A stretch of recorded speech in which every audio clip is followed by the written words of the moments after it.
Hi folks, this is International Master John Watson, and this is Ask the Master on ICC TV. The main idea of this show is to provide players with a forum to ask questions about chess and the world of chess. Some sample questions are things about openings, history, strategy, books, since I've done a lot of books, written books and reviewed books. Really anything you can think of. We've had questions about all kinds of things, blindfold chess and predictions about tournaments, everything. So you can ask these questions right now on the chat on ICC, on the YouTube channel for ICC, which is the one we're streaming on right now. Or even better, I generally give priority to questions that are asked in advance, which you can send me via email. That's the best way. askimwatson@chessclub.com. There's also a Twitter, and that's ASKIMWATSON at chessclub.com. That's the best way. You can send to my ICC handle, John L. Watson, L as in lion. That's one word, JOHNLWATSON. And we also have a Twitter channel, which is hashtag AskIamWatson, but no one seems to be using it, and that's fine. So I'm going to try and breeze through this introduction. You can watch any of the previous 19 shows or whatever to look at it, because I want to get to a lot of areas today. So the biggest announcement, the first announcement, is that the new indices of the openings are up, which lists the openings that we've discussed on this show and their ECO codes.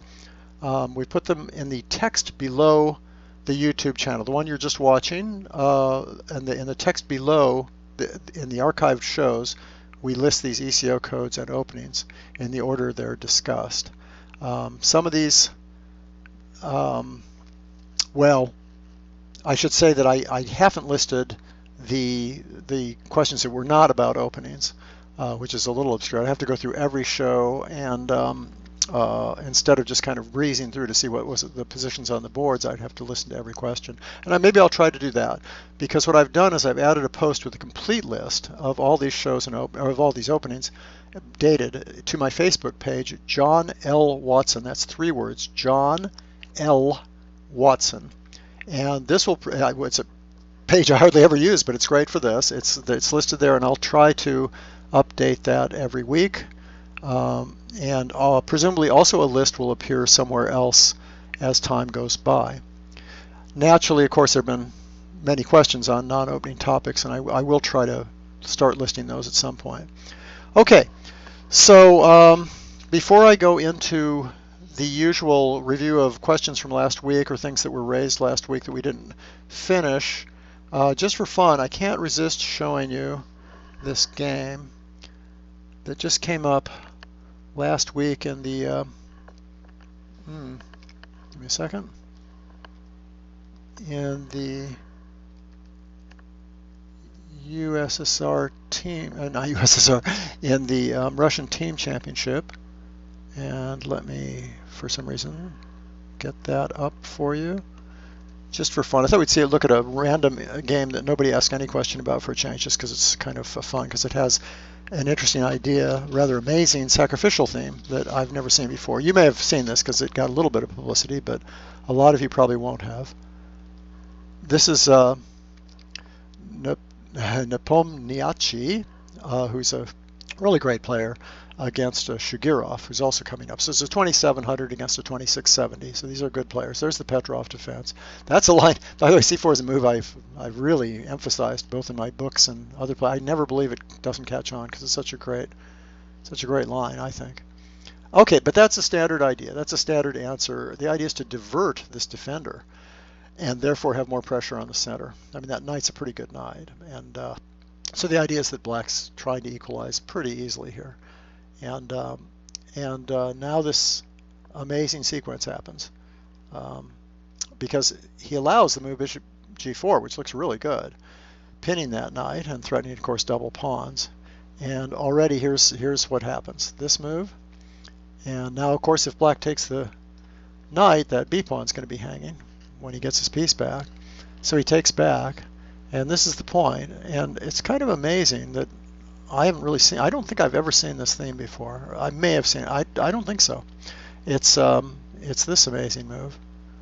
which, you know, standard bishop takes h7, but how are you going to follow it up? Not so easy, right?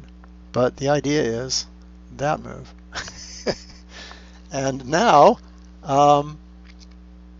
if the bishop moves, you're going to have knight g5 check, basically.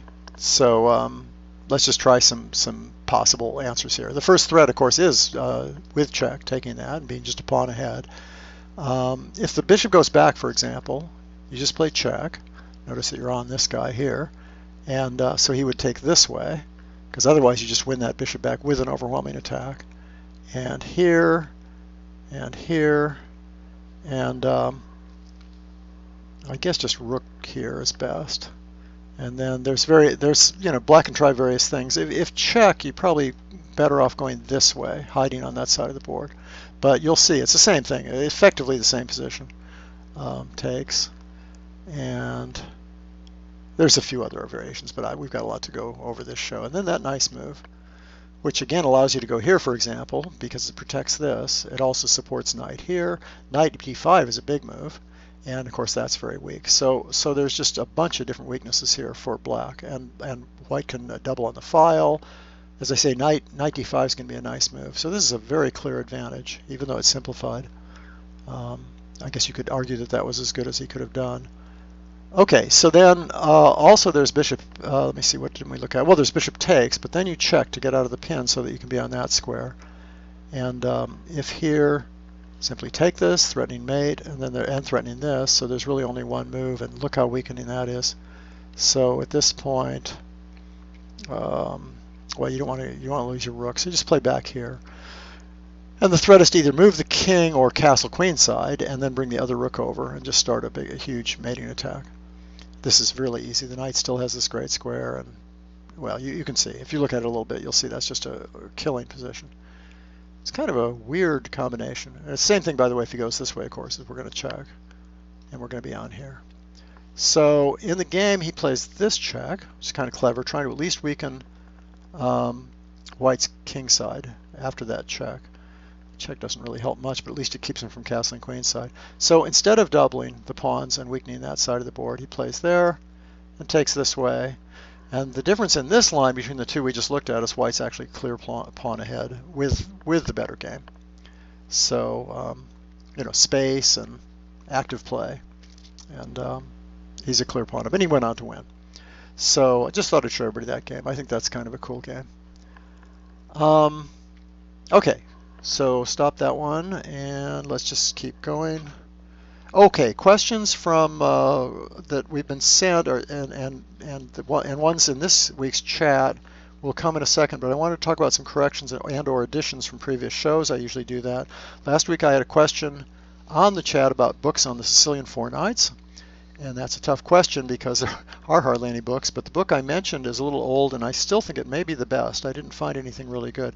It's called Meeting 1E4 by Alexander Raetsky, and his 1E4 antidote is the Sicilian Four Knights. And the person who I thought might have co-authored it is Maxim Chetverek, because Raetsky wrote several books with him, but not this one. It was published by Everyman in 2002, so as I say, it's kind of old, but it's still highly relevant because theory has developed rather slowly. It's an old line, it's not played much. But if you're studying this opening, you should supplement it with recent games from a good database, and of course, computer analysis. And you might also want to take a look at repertoire books, I thought, from the white side, so you can see what might be recommended to play against it. I took a quick look at the theory, and it still looks playable for black to me, but probably not perfect. I also noticed that Rogozenko has an article in Chess-Based Magazine, number 131, if you can dig that up. And it's there's a game, Ivanchuk Rajabov, Bosnia 2009, that he annotates. And these Chess-Based magazines are fairly easy to look up because they're in Megabase. The articles are in Megabase. So if you have Megabase or access to it, you can find this. Okay, I was also asked on the chat about, let me just check. Okay. I was also asked on the chat about the Kasparov-Kramnik match and Kasparov's black openings versus 1d4. And the person was wondering what happened. Why couldn't black defend better against 1d4? And I realized after the show, I did mention the he asked about the Grunfeld and King's Indian. He didn't actually play the King's Indian. The Grunfeld he only had one game with, which is the second. It was indeed the second game of the match, and Kramnik won that game. It's one of his 2 wins. And I mentioned the Queen's Gambit accepted, but I forgot to mention the Nimzo Indian, which is pretty obvious since I even know the games. And there were 3 of those that were all drawn. So there was only one Grunfeld and no King's Indians, and 2 losses, one with the Queen's Gambit accepted. Also on last week's chat was a discussion of E4, C5. Let's look at that. E4, C5, 2, F4. And I went through some analysis fairly quickly, as usual, of that move, which I think is the reason people don't play to F4. And the main idea is that you don't take back, which is as Sveshnikov says, is surprisingly good for white, even though that pawn looks silly. You get a really nice grip on the center, but you just play this move, threatening to take back there when you have a positional advantage because that pawn's so bad. And you have the open file and you have a grip on d4. And you might think, well, wait a minute, you can just defend that, but then you get this beautiful position where you're only 1 pawn down, you have your 2 pieces ahead in development. This knight is going to go to an ideal square. Every piece is in the center. You can put the bishop here or here. You've got 2 open files to play against. And importantly, white can't enforce the move d4, which would at least free his game a little bit. If you look at a position like this, you get, you'll notice that there are these interior weaknesses. Even if the pawn could get there, there are these big weaknesses in the position that are highly exploitable. It's very much like a 4 pawns attack in the King's Indian that's gone wrong. So if you know that opening, you'll understand that. Okay, so anyway, in the comments there was something about Sveshnikov trying to justify this line, and I looked it up. It's in the Grand Prix book that he wrote, the Grand Prix attack book, where at the beginning of the book he has a really long chapter and quite a bit of detail where he talks about F4, and he really has a lot of detail, but he spends most of his time on moves other than d5. He spends, in fact, almost all his time on moves like that, and I don't know, e6 and g6 and whatever. And he shows a bunch of games and analysis, and he, fairly convincingly shows that it can be a nice and interesting system. Then finally he gets to d5, and he basically just admits that it's fine for black, or better in many cases. But then he just says hardly anyone ever plays it. So that's his justification. So I guess what I'd say is I wouldn't count on that if you're playing an IM or a GM, that you're just going to be able to avoid this line. And I think it's actually a little hard to equalize, which is why for white, which is, here we are on the 3rd move and it's getting hard to equalize for white. So I think that that's a real disincentive, and it's why you almost never see this on a top level. What you see, of course, is the Grand Prix attack, the proper, which is this, and let's say that move, and then here, and there's no d5. And we talked about that briefly the other day. It's really black's really doing pretty well on all the lines against the Grand Prix attack, but it's a fun opening. It's you shouldn't be less than equal. Oh, one thing I didn't mention the other day is this idea of playing bishop b5 right away without knight f3. That's an interesting line. It's also equal, but I was teaching to one of my students once. We were playing it as white, and it's kind of fun. Okay, so that's that thing, and I think now we can get to questions, either chat questions, but more likely ones that the 4 pawns in the KID doesn't go wrong. Yeah, someone's saying got to play knight c3, which is what we said. Yeah, my fault. Very good, John Hartman. I just told you could find these articles, these ChessBase magazine articles in Megabase, but that's not right. They're in the opening encyclopedia, the ChessBase opening encyclopedia, which is where I found it, actually. I went and looked there and copied some of the analysis. It was kind of fun. The Paramount Chess database by Chess Informant looks interesting. I don't have that, and I don't know anything about it. So that's a good tip. Martin gave it a good review. I'll check that out. The 4 pawns in the KID doesn't go wrong. Maybe this is a 4 pawns fan, maybe. I played the 4 pawns against very good players, actually, but I played it very oddly. I'll go real quick with that because we've got a lot to do. But basically it was, I won a bunch of games of this, actually. I played this oddball move, which was, this was white. I also played the King's Indian as black, but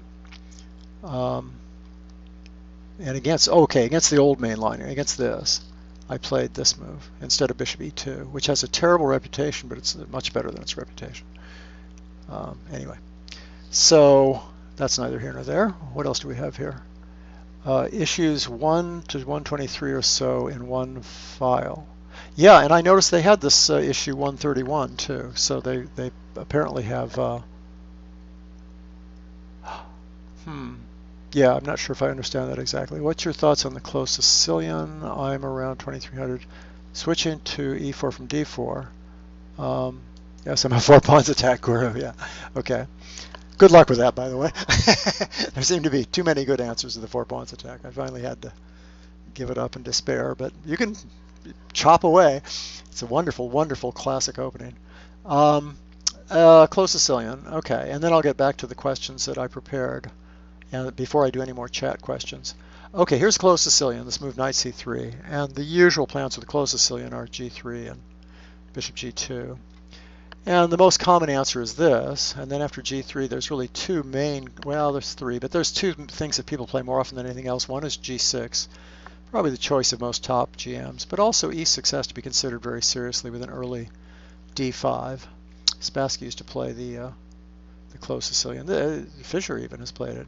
This system is good if you're trying to draw as black. You have few winning chances. I mean, few chances of getting a really nice, dynamic, interesting game. You always have winning chances, but and let me see if I can remember even how one of the main lines go. I mean, that's an obvious move, although sometimes they don't play that yet. I think it's something like, and now knight e2 sometimes is played before. The idea being that you can, before d3, the idea being that you can play a knight f4 idea, which isn't even that good, but and you can also just play d3 first and then take and play knight e2 or bishop g5 or something. But you know, the whole thing doesn't have that great a reputation as far as I know. But you can obviously play it. You don't have to play critically, or you don't have to exchange in the center for that matter. And this is the other main line. And there's countless things. If you want to see it from black's point of view, sorry about that because I know you're asking from white's, but if you want to see it from black's point of view, there's two basic setups. One that I think is completely underrated is playing with the e5 at the Botvinnik setup in reverse. And then white can play either way. White can play like this or this. In fact, black might want to play this first, and then see what white's doing. And then it's this move. I think is a really good system. The more common thing that most people do, a lot of GMs just almost automatically set up this structure. And it's considered equal. Now this line I think would be fun to play for white. I've always thought this would be just fine. It's an English reversed. What's wrong with that? And you can play flexibly on this move, for example. You can play king here. Sometimes that prepares bishop here, followed by coming back. So there's a number of ways of playing a position like this. G4 is a theme, you know, with queen here, and F5 and those kinds of moves. You don't want to play it too quickly, but it's another reason for king H1 maybe. A very common plan is A3 followed by rook B1 and B4. So if you get this position, which you probably get about half the time, I think there's plenty of good ideas here for white. It can't be that bad. If you look at the English opening, this is an exact position in reverse that's considered fine for black, and you have one extra tempo as white. So I hope that helps a little bit. Yeah, you can play early rook B8. I unfortunately, okay, let me see. I unfortunately got a unhealthy position as against A4. Is there anything particularly winning against this move? No, there's certainly nothing winning against it. I think we've talked about A4 briefly before. I'm going to have to come back to some of these chat questions. But yeah, we'll talk about rook B8 maybe again. But some of this you just have to look up. Rook B8 is also a reversed English, by the way, in that closed Sicilian. And you know, white doesn't get anywhere with rook B1, so he's not going to get. It's not going to be that great for to play rook B8 and B5, B4. What you often find in the closed Sicilian is the better player is black. There's some GM playing some lower player, and because the closed Sicilian is avoiding maybe the most critical lines, and so you often see the top players as on the black side, and of course they win, and so you get maybe an exaggerated impression of how good black's position is. So no, what you do against this is just take over the center one way or another, this way or E5 or whatever. But of course it's playable for white because this move is useful. For example, I point this out in my book, and is it Taming the Wild Chess Openings? It may be several books, that a King's Indian attack position is always okay to have A4 in, pretty much. So it can't be that bad. I mean, just for example, if you start playing like that, A4 is useful, you know, in this kind of position. Almost no matter what black plays, there's a point where playing E5 is going to win that square one way or another, or at least make it useful for the knight to come either here or here. So I mean, a4 is not a losing move, but of course it gives up the move basically, and there's 1,000 ways to equalize. You know, you can equalize against most irregular openings by just playing that, by the way. Most super irregular, crazy openings. You can not h4 though. You don't want to do that against h4. It's the only bad move against h4, I think, because it allows h5. So a lot of talk about these kind of things in Taming the Wild Chess Openings. Also, my best Mastering the Chess Openings volume, I think, volume 4, just because it has so much great stuff in it, is I have a chapter on irregular openings that I think is really nice, actually, and a bunch of philosophic discussions about irregular openings and other subjects. Okay, so that's, we've seen Nepomniachtchi, and what would you recommend? We will come back to these. We'll come back to the recommendation. And because I want to get to something, this is what I always do. The theoretical question that I've been asked that I want to take some time on and show a lot of real analysis on, sometimes I don't get to that. So I'm going to get to it early this time. So this is your serious thing. So this is where you don't get to enter into the discussion for a while, and you just have to listen and be bored. But no, seriously, I think this is quite instructive. The sort of thing that everybody should know something about, probably. Queen's Gambit decline, basically. The question is, by Lars Pedersen, what do you think about the knight h5 move and the knight c3 Queen's Gambit exchange that a lot of strong players are playing nowadays? That is, and then he gives the first moves, although I think the game we have here, it's slightly different, but it's basically the same thing. There's the Queen's Gambit, there's the exchange variation, which is the one he's talking about, and this is the main line. And that's the main move. And now you can play bishop d3 first. In fact, it's a pretty important distinction, but for the sake of this discussion, it really isn't. And then here, and there, and now this move knight h5 on the 8th move. And you could just have this queen here and have this move in already, but at any rate, that's basically the question. And actually, this line is something that was an incentive for me to choose early knight f3 systems in my strategic chess opening repertoire book for white, because this is a good move. This is an interesting move. It's actually been played in about 1,000 games. It's not that new, but it's even more popular recently.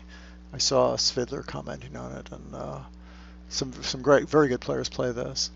And one of the ideas is that after bishop e7, which I'm sure he plays, this move knight f4 is actually a bit of an issue because there's a pin there. And white often does not want to castle queenside too early because there's a lot of good attacking ideas against castling queenside. And not that that's a bad move, but so in my book I give earlier lines with knight f3. So knight f3 is already in, for example. After, well, really I have bishop d3 in, and then I play knight f3. And then you can't, the knight h5 systems don't work as well. Well, the queen would be here for one thing. The queen's here. And the bishop's here usually. And then knight h5 is not a problem as I described there. So the issue here, yeah, I was going to say, is that now if knight f3, now it's possibly knight e2 or knight f3, as you'll see. And now if knight f3, we'll see that really soon. I'm going to show you a quick game with that. Then there's this move knight f4, which is bothersome because it hits here and here. Now I do say in my book, the only thing I say about this line, since I don't give this order, is that you could play bishop f1. It's not the worst move in the world. And after this, you could just castle queenside and play bishop d3 again, or some other move. And I say it's a, quote, a rather more comfortable version of opposite side castling than white often gets with little risk. Nevertheless, I think black's okay here. It's just that you aren't getting mated as easily as white as often is in these positions. So this would be some way to play it, and I'll show you a game with that, or at least the basic idea. In this game, white played castles, which makes knight f4 look silly, and black played here, drifting towards the queen side. And let me just show you the moves. I'm just going to show you the flow of the game, because we don't have all the time in the world. And I want to show you 3 games actually. So that's a standard move. I remember, who was it saying that? I think it was Svidler saying that, or maybe Nigel Short was talking about knight a4 being the standard move, because someone in a recent tournament played this as black, and there was the knight in b6. It was this exact line, I think, with maybe one move different. And he played Olympiad, I think. It was the Olympiad game. Actually, it wasn't that recent, but it was an Olympiad game that's on one of the website things where they broadcast. And the person didn't play knight a4, played some other plan, maybe h3, maybe something like that. And at any rate, let's just keep going here. Okay, so black gets out of the way of that c file and puts his king and protects a7. And wait, something wrong here. I'm getting stuck. Oh, there it is. Just one of those things. So so here he attacks here again. Black defends it. Black has to play real solidly here. And you know, maybe white at some point should play here with this idea. Even though that seems to weaken that, it's not really that weak. So rook c7 is in order to defend against to play b6 if white plays rook a3. And I'm just going to, like I say, the flow of the game. Forget the tactical details. And this is interesting because soon now, I think black's still fine here. Soon, however, and you can see white has maybe theoretical, it's not even really an edge, but it's in a plus equal sense, but it's a little more pressure, a few more tactical chances. And it's the sort of thing where black can go wrong, and in fact that's a really bad move. He should have just played queen e7. And just to show you, if white plays the move he played in the game, which is very logical, knight g1, with the idea of playing here and here, then black plays c5, which is kind of cool. So that's the way that, because there's going to be a pin on this square. So in other words, something like here, I think. Not sure if that's the exact way, but it looks pretty good anyway. So what else do we have here? We have, oh, the game, which was, yeah, knight d8, which turns out to be a mistake because that knight gets to e6 and there's a lot of to e5, and now there's a lot of pressure. Also knight b7, he's just drifting now. Black starts drifting. Might have been time trouble. This is Bischof Schultz from the German Championship in 1996, of all things. Okay, he goes over finally to exchange that knight, but it's a little late. So now it's good bishop versus bad bishop and open file, and if he takes here, there's going to be new problems based on, well, right now he can't take. So probably gone far enough here. White attacks this way. That's good enough for now because we don't want to take too long on this. So that's one game. And let me just quickly show you another one because I think you'll enjoy this. It gives you an idea what the idea is, though. It's a very technical line, by the way, for both sides, for white and black. Tends to be. There tend to be not to be any wild tactics in this line, as you can imagine, because black's exchanging off things, and he's playing an opening that's very solid anyway, which is the Queen's Gambit declined.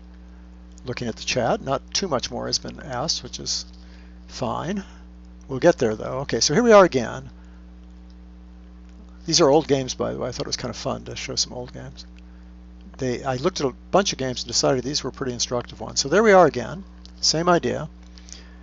And this time knight f3, which is the move I kind of recommended in my book as being a possible alternative. I didn't recommend it, I just mentioned it because I don't give this line for white. I don't have to get to this position in my repertoire. But I just mentioned that, by the way, you can still do this even though black gets what he wants. And now the knight has to retreat. Now I should mention something about this whole line that's kind of neat about knight h5. You notice this knight went from here to here, and in other variations it's going to go, as you'll see, it'll go to g7 like that in order to support bishop f5, and it might even go here next. Now the good thing about the knight not going back to f6, which it sometimes does, is that the other knight can come to f6. While this knight is coming to either e6 or maybe f5 or g6 or something. And what's good about that? Well, it avoids what Dvoretsky calls the redundant knights. The redundant knights are essentially, and this is not a real variation, but I will show it to you anyway. Redundant knights would be something of this nature, something like here, which is not, it's not a bad move. And then let's just castle kingside here, and then maybe he attacks for a queenside attack, and here. And that looks really good, and it isn't bad at all, really. It's one knight supporting the other, but the idea is that this knight isn't serving much of a function because all it's doing is the other squares aren't covered. In other words, here you're covering the same squares, all the light squares, and how am I going to express this? Oh yeah, that if you put the knight somewhere else, it covers a different complex of central squares. It covers these dark squares around the center too. So often it's better not to have the knights supporting each other. It's kind of, he calls it a redundant knight, and considers it, at least in many circumstances, to be a problem for the side that has the redundant knight. So that's kind of cool about knight h5. It sort of avoids that problem. But to continue with our game, which was here, and then knight back to g6, well, I do give g6 here. I was going to show you a game with it, but it's a question of, yeah, we've used a lot of time already, so I'll just keep showing you this. White expands on the king side. Once again, we'll look at the flow of the game. You see, white's got a sort of more aggressive position than black. It's not great, but it's, and that's typical black. He's just going to exchange some things. Very solid position. On the top levels, this would be really easy to play. I think it's possible. Yeah, anyway, just continuing. Black should be fine here. See if I have anything to say here. Oh, instead of knight f3, maybe white should have just taken that, as it turned out. Tiny advantage. Space, really, but nothing special at all. So white gets that c file, and was that the mistake? Yeah, h5 was a blunder, actually. So here, black should just play pretty much anything. Knight c8 is a good move, and bishop f7 is a good move. The problem is, with this move, it's not obvious immediately, you know, obviously wasn't obvious to this guy, is that the queen now can come to h2. And you can see what I mean by that. If black plays, well, black plays bishop c8, so you'll see what happens. White plays knight b5, which otherwise would be harmless. Black could just move the queen, but the problem with black moving the queen now is that queen h2 happens. Queen h2 check followed by, you know, your traditional mating pattern. In fact, look what happens in the game. He plays queen g3 to stop queen h2, and white attacks that. Now if queen takes here, just check. And so he does take it. But if he takes that one, it's no better. If he plays here, then there's bishop here, and there's no longer a way to protect that square. So instead he takes this and check, and you're all familiar. We have some beginning players here. So just to show you the famous checkmate. This isn't even a good example, though, in a way, because it's just an easy checkmate. But the smothered mate, of course, happens if black still has a rook on this and white plays knight there. So it's a nice game. One more, just because I want to every week do something in some detail that might be practical, like a major opening, and this is a major opening. And you can see that black can absolutely play this way if you want another weapon. On the other hand, white has his own ideas too, so it's not that bad. Okay, last game. Vityugov's a terrific player. He's 2750 as white here against Levin, who's 2500. And so let's just go here. Okay, so in this game we have knight back to e2 again, which also was asked for. Now the knight could go to e2 on move 8, and it's probably going to come to the same position. And here's the other plan.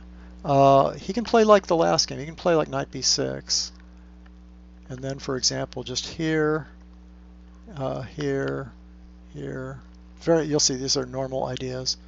And then this guy played knight back. Well, there wasn't much to say here, but he played here in order to get a little bit of advantage on the queen side. And got a slight advantage. The game was drawn. So in this game, we see this instead, this immediately. Same idea. You can also just castle kingside for white if you want to be safe, by the way. And black comes back. Now the idea of this exotic maneuver with knight here, knight here, knight here is that now you can exchange white's most important piece. And white stops that, so you can't exchange it in this exact case. So black gets ready to castle queenside, and white uses the c-file again, so we've seen that. Now that's a nice move, because he's going to try to attack there, and then play bishop f5. And besides which, h4 is a nice move anyway, so white pretty much has to stop it, and that's useful for black. Otherwise, again, well, we'll just look at it. We'll just see it. Here, by the way, black could also play knight c8 before this, and think about where to castle later. And that's been equal in a couple of games. Okay, nice knight on c5, so maybe white has a tiny edge here. Black equalized by taking on a4, by the way, also. Before the knight came to c5, there was a game where black equalized. So these are okay lines, but I just thought I'd show you this one where white tries to get some initiative going on the queen side. Sorry about this. What are we doing here? Okay, a5 here. And little threats on the b file. Oh yes, yes, the knight's getting trapped. Yeah, and is there any way out of that? That's the problem. Knight bc4 was actually a blunder. I should show you that. He should just go back. Really, knight d6 was a mistake. He should have played knight d7 instead of, but you can see that when you go back to it. He should have played knight d7 instead of knight d6. The problem now is this guy's trapped. And he probably saw that but thought he could get out of it. Even better than queen b4. Even better here than queen c3. I'm sorry. Is that right? Yeah, queen a4 would have been a better way to trap. This gives black a way out, just out of almost sheer luck, which is to play king h8 now. It turns out you can't trap the knight without getting a fork, a counter fork.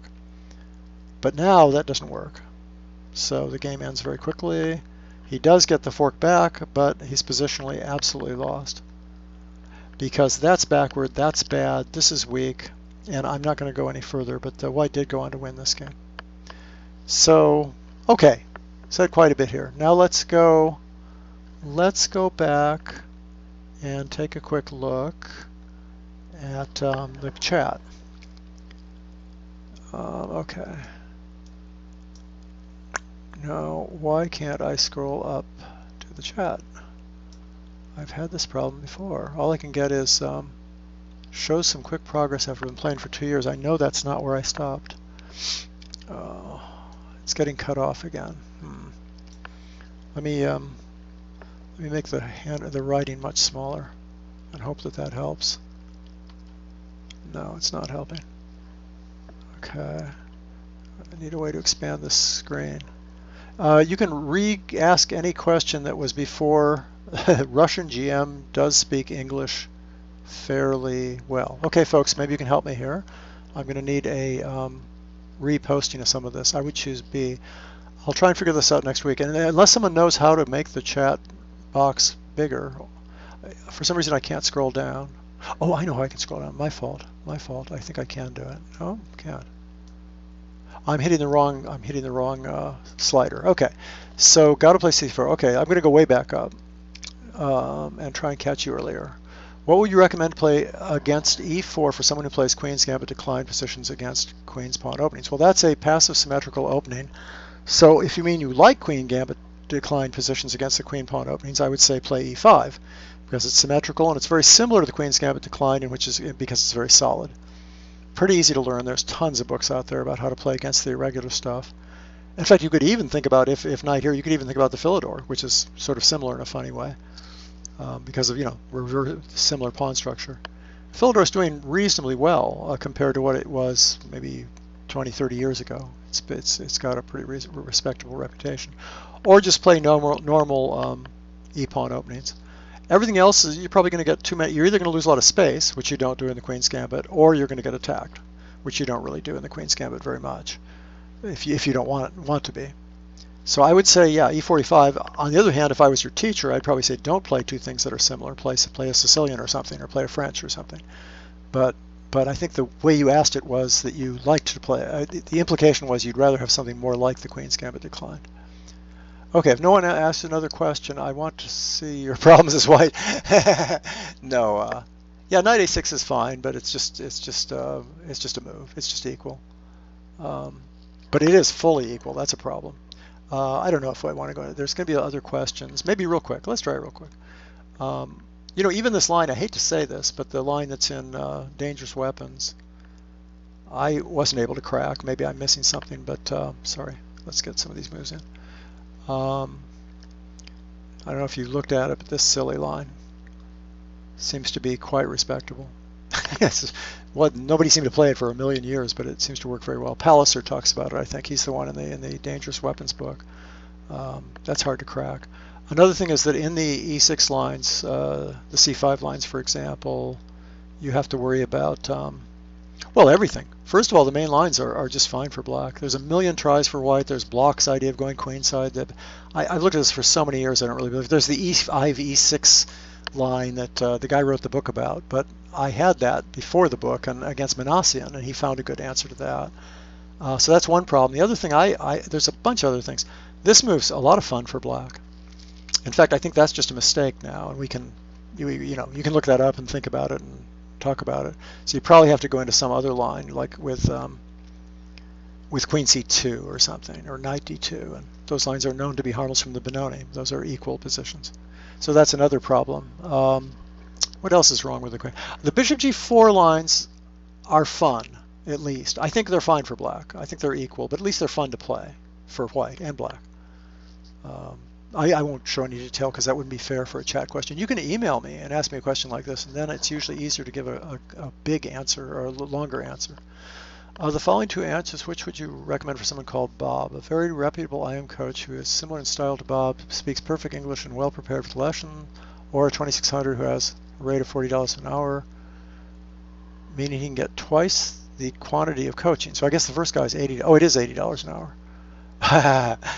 That's a very good question. Yeah, I mean, there's problems with language with people. It is a problem.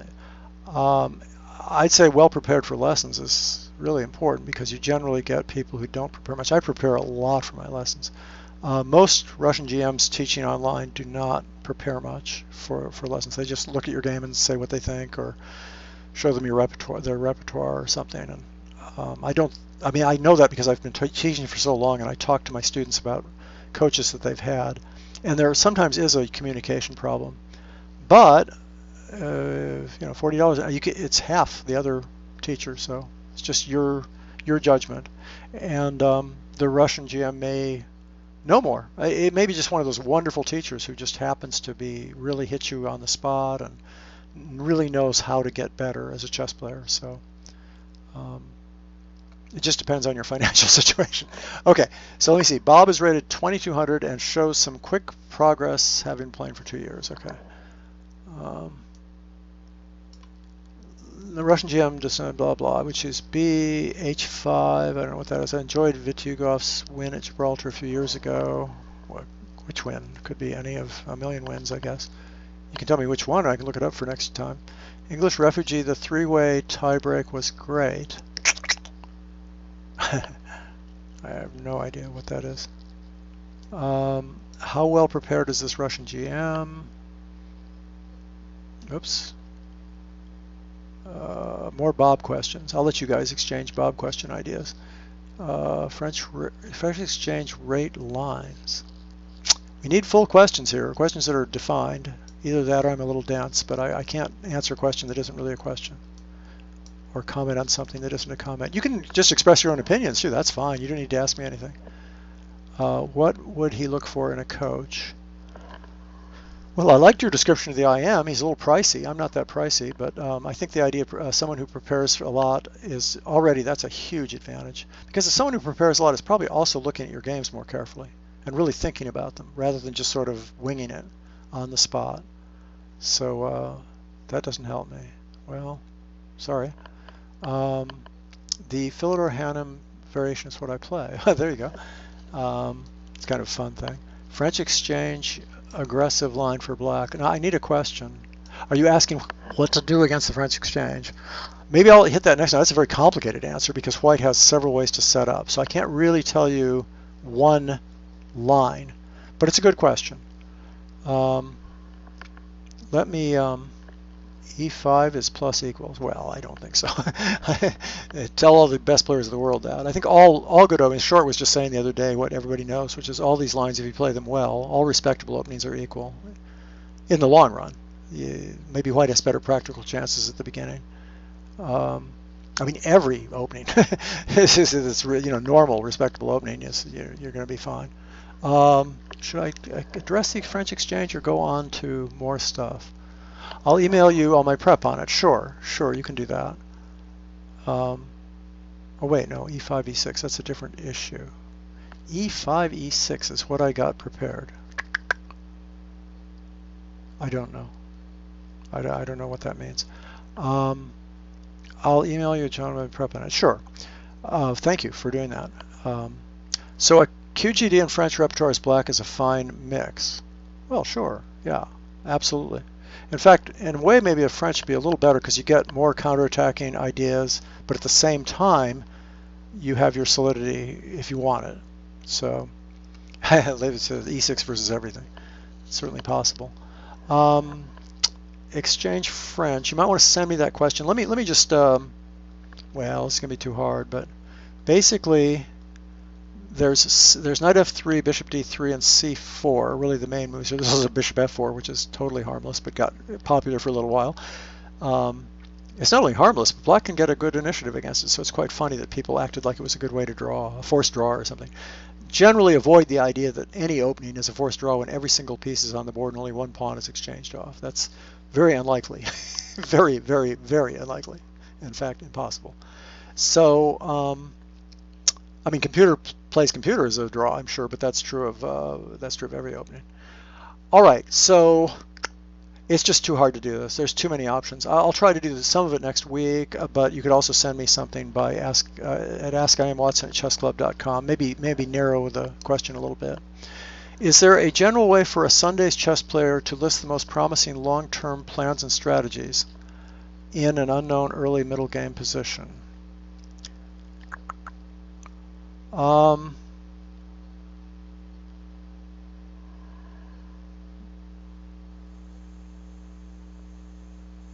Yeah, I'd say no. I mean, you have to use your judgment. You know, if it's a pawn chain, you can attack the base in the front. Yeah, I mean, there are some. Sometimes you have a pawn structure where there's an outpost, or there's a potential way to make an outpost. There's various flank attacks to break down a pawn structure. So you can do it by using your common sense. But there's not a general rule because all pawn structures are so different, especially unknown middle game positions, early middle games. If it's unknown, it's going to be a pretty strange pawn structure. So that's an issue. Oh, e5, e6. Yeah, no, but I could show you things about that, but no, it's not a dangerous plan. Yeah, that's the one that Semkov, who's a very nice person, and wrote me about it actually because I sent him a game. I sent him an idea against it, or I put it in a review. Semkov wrote that book, and he admitted that my line was pretty good, I think, or he said he hadn't really considered it much. But it's a fun line. I mean, you can still play e6, I guess, but not thrilled. Then I got a retracted message from Gazarian. Okay, let's keep going here because we don't have that much time, and I've got a ton of stuff from previously. All of you are waiting for the answers to the things that I didn't answer before, unfortunately.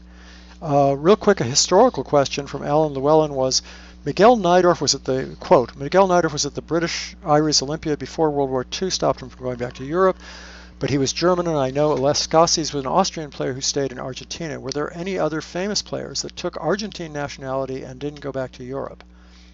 That's a tough question. I did look it up. It's a small inaccuracy, by the way, because Najdorf was a Polish player playing for the Polish Olympiad team when he decided to stay in Argentina.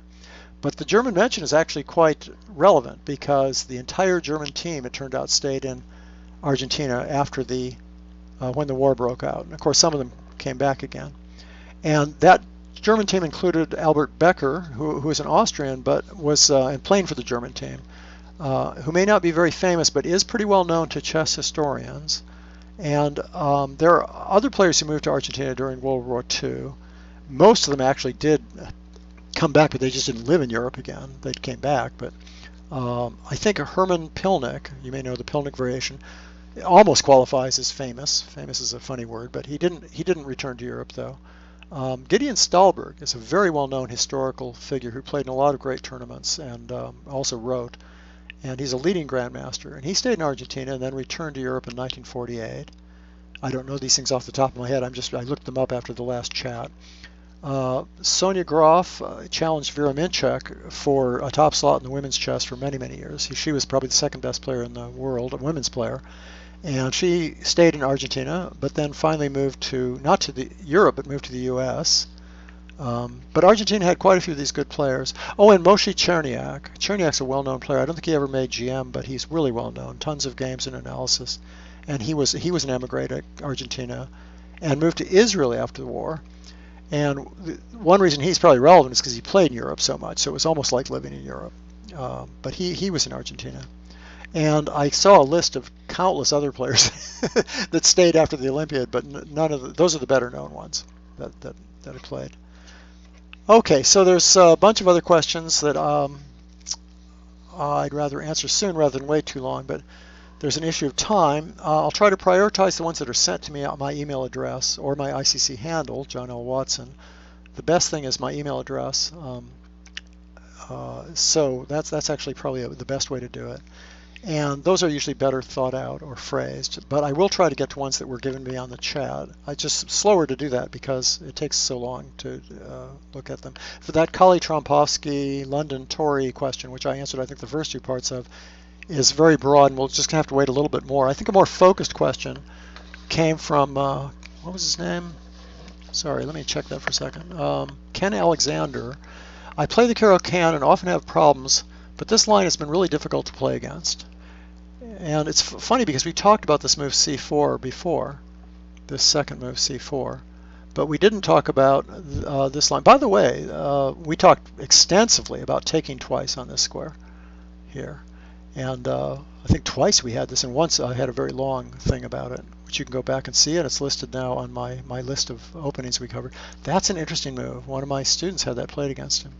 You might want to look into that. It's kind of a delicate choice how to play against this. You can get a French exchange out of this, by the way, as white, by playing, for example, let me see if I get this right, something like this, this, this. Maybe there's a way to force that a little bit better, but in any case, yeah, maybe d4 first is better. Yeah, I think it is. But anyway, this is a French exchange, and the only good thing about it, in fact, maybe we should do the other version of it, which would be here, here, here, and here's just almost like a Queen's Gambit decline sort of position that might be sort of fun to play because the the bishop can't come out. I mean, at least that's a playable line. And the other way to play would be this, which is a French exchange. And French exchange is obviously harmless, but with an early c6 in, I think white has more interesting play than he does against other lines. At least this is already unsymmetrical and sort of interesting. Now, obviously white's not better, but I'd rather play against that than I would against the main lines of the French exchange, which are black has many ways to equalize against. So, okay, but this question was c6. Oh, I have a game with this. I thought I did. Shoot. Oh, here it is. Rajabov. Oh, I picked the top guys. Rajabov and Asma Parshvili, who are some monster players. And it's not working because I have not entered the thing properly. Let me do that.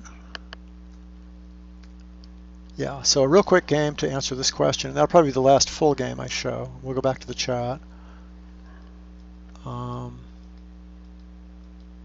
Okay, so that's the double capture, and the one we looked at the other we did look at that, but then we didn't look at the next move.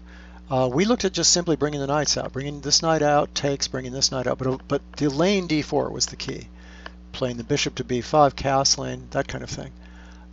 In this question, he asked about that move, and black plays there. That's really the best move probably, and white defends the pawn. So far, black hasn't gotten his pawn back, and he plays there, and that's very logical. You're just going to play there, and then you've unpinned the knight. This queen is going to lose time. Is the big idea here. But white has this way of setting up that I guess can be a little irritating.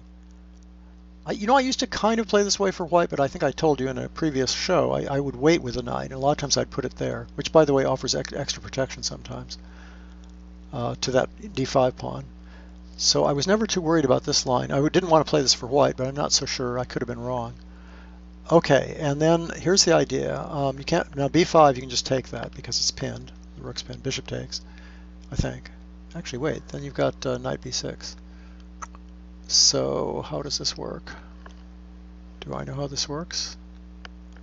Let me think. What am I missing, if anything? Oh, it's pinned. Sorry. He hasn't castled yet, but that will be a threat if he castles. My fault. So he castles now. Blindness, everybody. Now b5 is a threat. And white plays here. And that's kind of a key move. And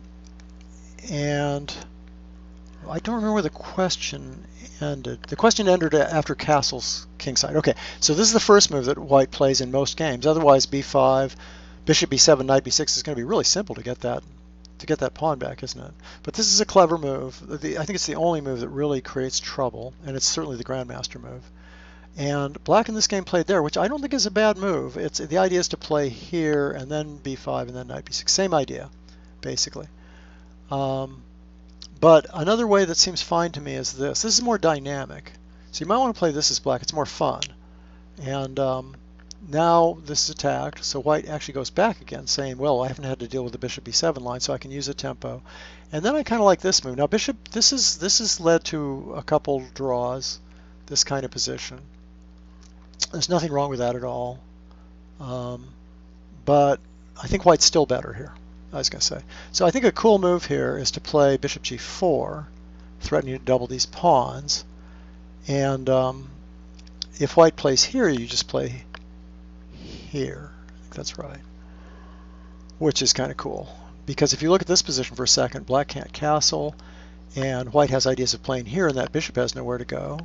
So you'll win a nice piece there, and the bishop's free here. And so he probably wouldn't play that, but it's a good answer. And what else? Okay. So the move that's been played or makes sense is to win a tempo on that piece, and then back again, threatening b5 again, and queen takes, and now you get those doubled pawns. Now this is cool because white's 2 pawns ahead now, but his pawn structure is horrible and the king has no shelter. So this would be really fun to play. You give him this pawn and you get back the b pawn. I think he plays queen a6, yeah. So now it's still 2 pawns, but he can't castle on either side of the board, and the bishop's beautiful. Knight c5 is an idea. Knight here, followed by that kind of move. I'm sorry, knight f4 at the right point. I think you'll find this position is quite easy. You've also just got this right now, followed by takes. And the queen's a little exposed. The queen has to be careful not to get trapped or run into trouble. So I don't know, did I give any extra moves here? Yeah, I did. This was a game. White castled and just got in big trouble because of knight e5. And what happened next was, I'm sorry, white castled first. Oh, so it was black's move. What did black play first? Rook b2, queen a3. Okay, so this was this rook b2 move, queen a3, rook b8 again, I think. And he played, now king e2 is probably the best move because after this, white really got in trouble because of this. And then the problem was queen d7, hitting all the light squares. And these defenders are all over on the other side of the board. And there's knight here also, and that's attacked. It's just not good. There might even be a g5, g4 or something.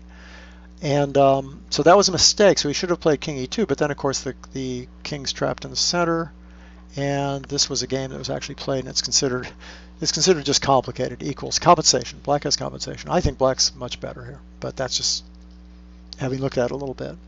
So that's an answer, is to do that. It's not the only way to play, but it's an answer. And in the game, ooh, I'm using up too much time here. In the game we had, oh, we can go a little over though this time. There's no emergency going on. In the game we had that, which is also good because you're still thinking about playing b5 and knight b6 and takes.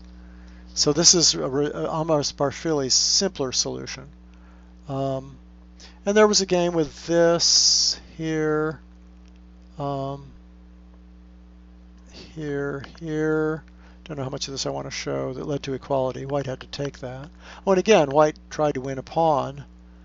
He pretty had to. There was b4 was threatened, but then black just has so much play here, and he's got this file to win the pawn back on, and a lot of activity, and 2 bishops on long diagonals. You know, that's going to be enough. So because he'll win the pawn, this pawn back, and then he'll be a pawn down still, but that'll be weak, and he'll have big active play. So in a way, it's similar to the line we just looked at in the sense of that kind of compensation. So in this game, he played just rook e1, attacking here, very logical. Black defended. White played there, maybe thinking of some tricky little knight f7s and d6s. Ooh, white lured him into it. That's a little surprising. He could have just played b5. Yeah, probably better. There are apparently 2 ways to equalize after b5 for black, but they're just equal. In this game, he played a very risky move. Oh, so he doesn't even think about knight f7. Probably just, you know, not enough material, not enough oomph. Yeah, I suppose that's probably true. Yeah, we could look at it really fast just for fun. And then, unfortunately, this check just allows a simple e6. And there's no way to like sack a rook and then double. Yeah, it's a little too slow. Okay, so I see why he didn't do that. But what did he do? Oh, he just went back, having weakened the position a little bit. White played knight g4. Thinking about d6 maybe at some point. Black attacked that bishop. He could have just taken the pawn back, but then white has a little bit of pressure, supposedly. Okay, so black hasn't gotten his pawn back, but he does have two bishops, and he has a little bit of a kingside attack. And he still has these ideas of here and maybe a5 or taking, and the rooks can go on either good square. So I think black has obvious compensation here. Could be wrong. Let's see. Let's see who won this game. Yeah, after rook, instead of rook a8, knight f6 was a good move to equalize. But this is just a game too. Okay.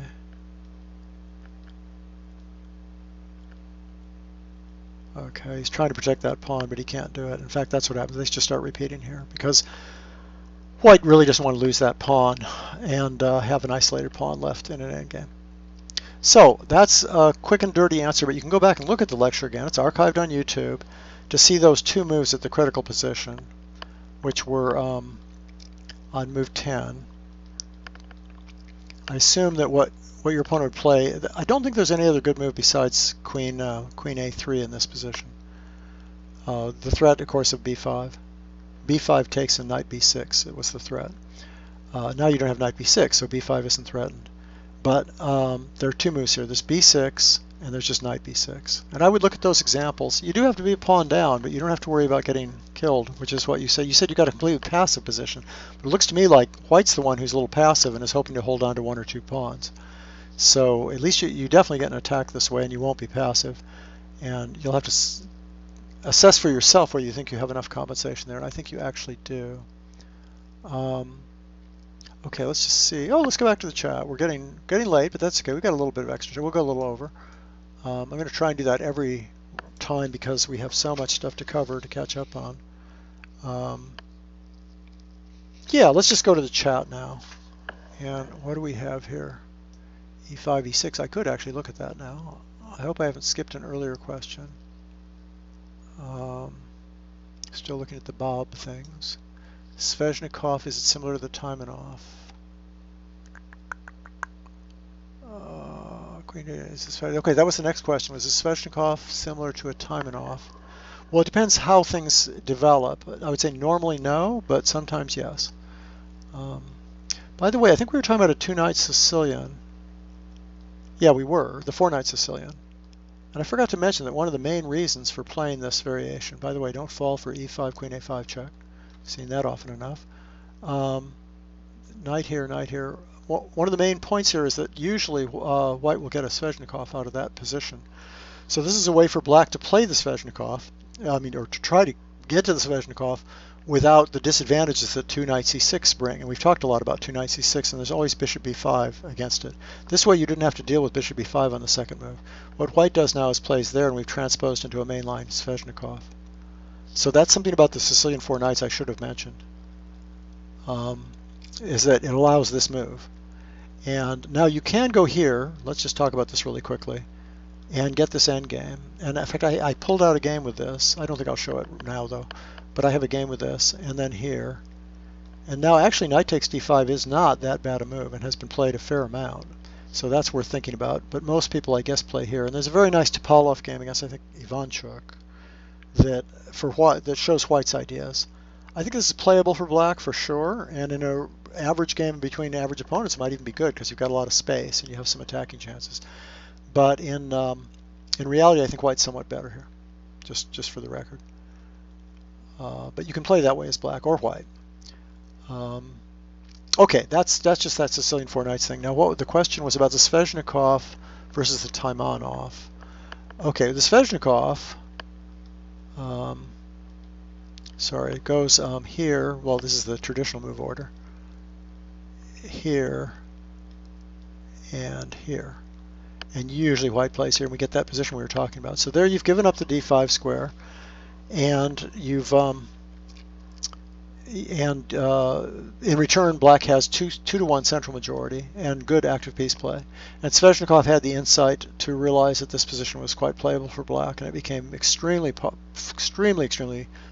And it actually, oddly enough, it isn't at the very top anymore, for maybe some technical reasons I'm not sure of. But that's the Sveshnikov. It's funny about Sveshnikov. That's really his biggest discovery. A lot of these other things, like that thing we said about f4, and not even considering d5 seriously and saying it's actually not that. There's a lot of that in Sveshnikov. He has huge books on the c3 Sicilian and the advanced French, and in both of them for white, and in both of them he gives all kinds of lines that are good for black. And the moral of the story is that those books don't really give you a repertoire for white, and they just give you some very nice games. And what they really taught me is that Sveshnikov himself is a completely underrated player, because he wins all kinds of games where he doesn't even stand very well. Just a great technician and player. And I think a book of, if you're looking at Sveshnikov games, you're better off looking at the games. You shouldn't do it to look for openings. You should do it for just look for good chess play. It'd be fun to have a collection of his games, actually. But his openings are actually... Well, I shouldn't say. I mean, it's funny that he's known as a theoretician, and part of the reason is the Sveshnikov variation itself, which he really developed and is good, and he opened people's eyes to how good this could be. I didn't even know how well he played it or if he recommended a good repertoire with it, but in any case, he deserves credit for that. But it's funny that he's known as a theoretician, and I think he's much better as just a player. What did I... Oh yeah, so the question is about... I'm getting way off the subject. The question is about the Taimanov, which is this variation. And the real similarity with the Taimanov is that later on, sometimes black is going to play this move and get into that kind of a position. Let's see if I can think of an example of that. It's a bunch of examples. Oh, here's one. This is an interesting line. Here, and then black can play this move. And if white plays this, going for a better endgame after takes, which he gets, then black plays here. And white retreats somewhere. There's a couple retreating moves. But anyway, black's going to play this move at some point, maybe h6 first. And then he's going to play this move, and that's a little Sveshnikov-y. So you might get the same structure. In general, I'd say they're pretty different openings. Even this position's rather different than a Sveshnikov, but at least you get this versus those two. And there's a few other Taimanov lines where you get that structure, but in general, you don't get that structure out of a Taimanov, so I'd say they're pretty different. How to play the French exchange for black, we talked about. I mean, we'll get to that. Oh, I see. I missed the earlier one. What's the Taimanov Sicilian plan? Well, there isn't just one plan, so I could talk about that more generally next time. But there's maybe 30 plans. So basically, black played an opening trap in reverse.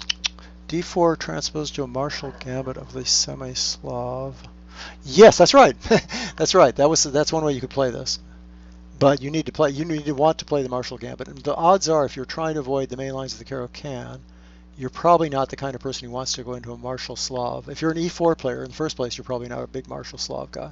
But what he's talking about is very, very good. It's very true. This move, excellent point, is the Marshall Gambit. That's against this move 2e6, which you'll probably never see, but I think is kind of a fascinating move. It's an anti-2c4 move. Anyway, this is called the Marshall Gambit. And the reason it's a gambit, and we actually did mention this in one show, but is that now you can play like this, like Carlsen, but it's completely harmless. So the famous line is here and takes getting the dark squares, but black's a pawn ahead. And knight e2 is not played much anymore, but it's an interesting move, and bishop e2 is the main move. And we talked about this briefly. White's got ideas of checkmating and things and doing all sorts of dark square damage. And black has ideas of just staying a pawn ahead in a very solid position. This move a5 is a very fascinating line. Okay, so that's the Marshall Gambit. And yeah, hey, boy, good spot. Very good spot. Rajabov fell off somewhat, that's true. Bishop takes. Bishop takes what? I don't know. That's probably too long ago. Is it possible to play the French without the f6 move? Well, sure. Yeah, there's countless lines. White doesn't even play e5 a lot. So, or will black get switched on the king side? Okay, so that's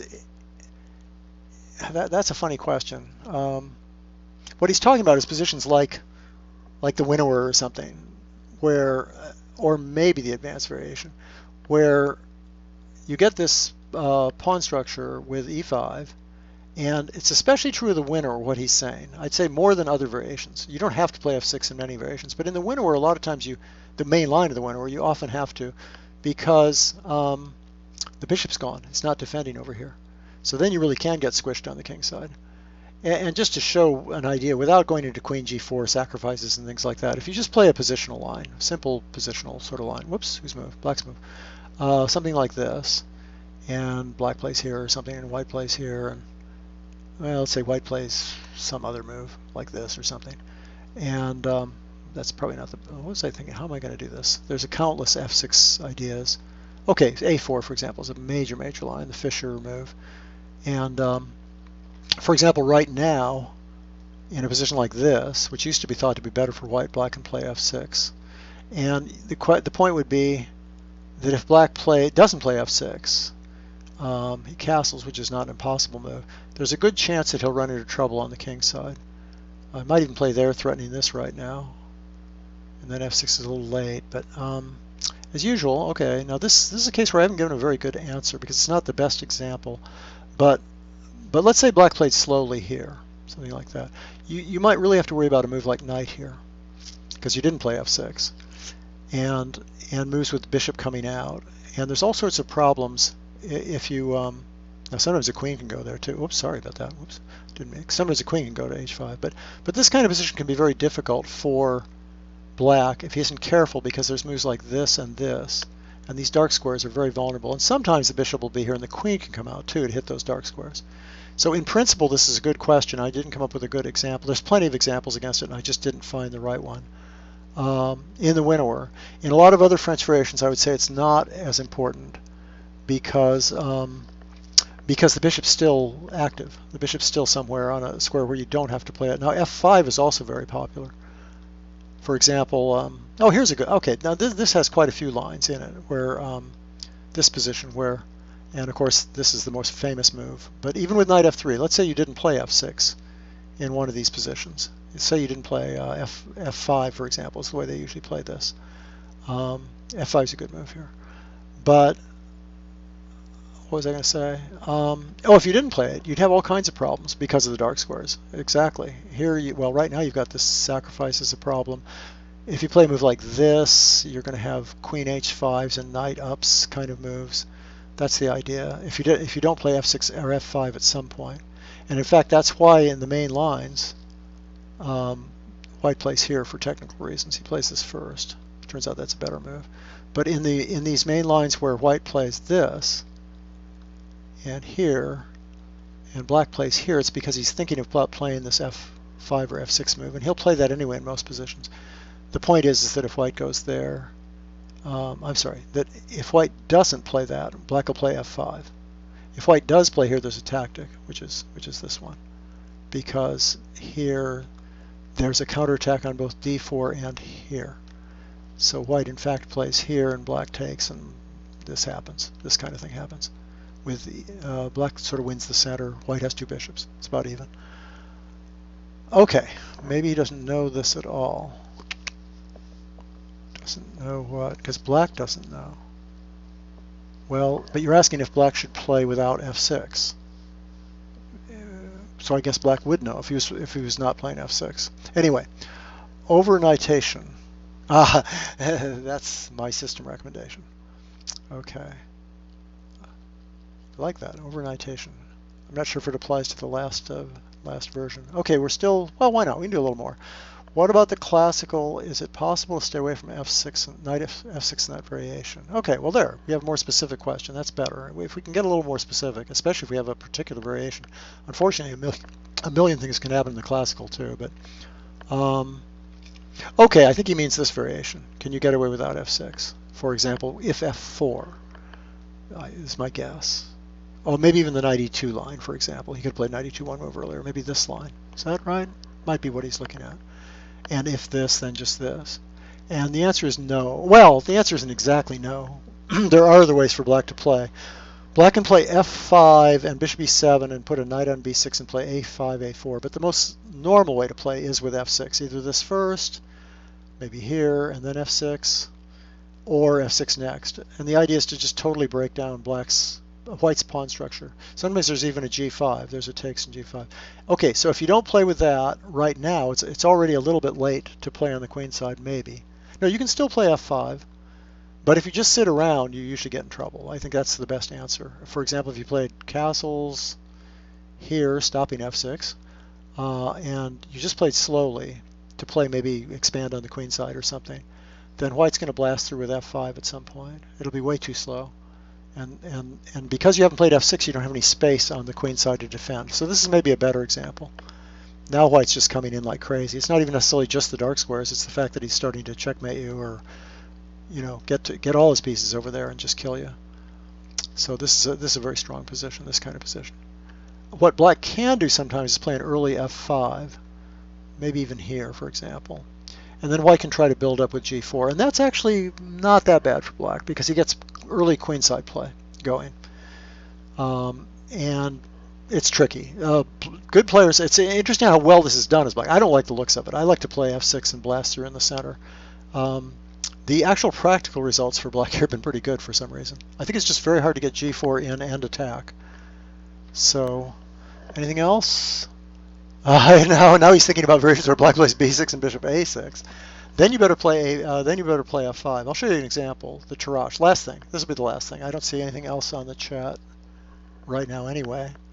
So just to show you a very popular b6 bishop a6 line. I hardly ever play b6 and bishop a6 because it's so weakening. But is this line the normal bishop d3 line? And black plays b6 right now. And this is a good example where you have to be careful because, let's say, he usually takes that. I think he should take that. Where white is just playing for f4, f5. And this is a really good example of where if that happens, and now it's too late. f6 is not that good. It's just too passive. It doesn't do anything because you're not going to be able to take and then sacrifice here, or break down like you did when the queen was here, or break down the diagonal, or play g5. So f6 is just a bad mistake because it hasn't stopped any play in the center. You might also be allowing some tactics here, but even without tactics, you've just lost way too much space. But f5 is quite reasonable because if he takes it, then this, you can take either way, I think, but I think knight takes is the main way. Well, I know it is, because that's defending the only weak square, which is pretty easy to defend anyway because it's on the third rank. And in return for that outpost, you have this outpost. And guess what? You have a good bishop versus a bad bishop. So this position is about equal. And the reason it's about equal is because white has this very dynamic outpost on an open file and a little bit of space. He's got a space. He's cramped black. But white has the other advantages that I just mentioned. The e4 outpost, the better bishop, and he's even got the f file. Sometimes he can work with that. So a typical theme for black would be something, let's just make moves here. I don't know. This is going to be, there's so many moves both sides can make. A lot of times white will make a move like this.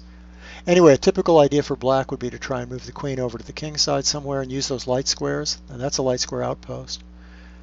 And typical things for white would be just slap a knight here to stop that plan, and slap a knight here and hope for the best. I'd say it's dead equal if they play well, if you play really well. But dead's the wrong word, just equal is the right word. All right.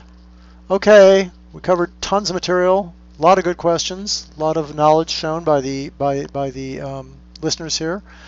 Remember to email me some of these questions on the chat. I love the chat actually, but try to give me more specific questions on the chat, a little bit more focused. And if you have something that's really general and takes a long answer, it might be best to email it to me.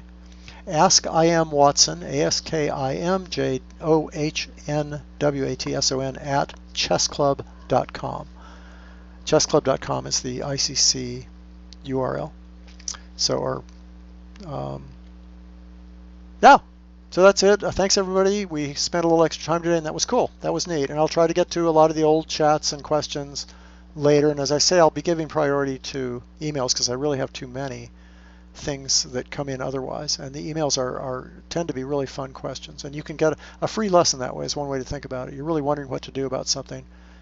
Send me an email and ask me, and I'll even do, if I don't know, I'll do some research for it. And so that'll be fun. Oh, here's a good question coming up. Is there a general? Well, we'll do that. It's too late for that question, but thank you very much. I will definitely copy that and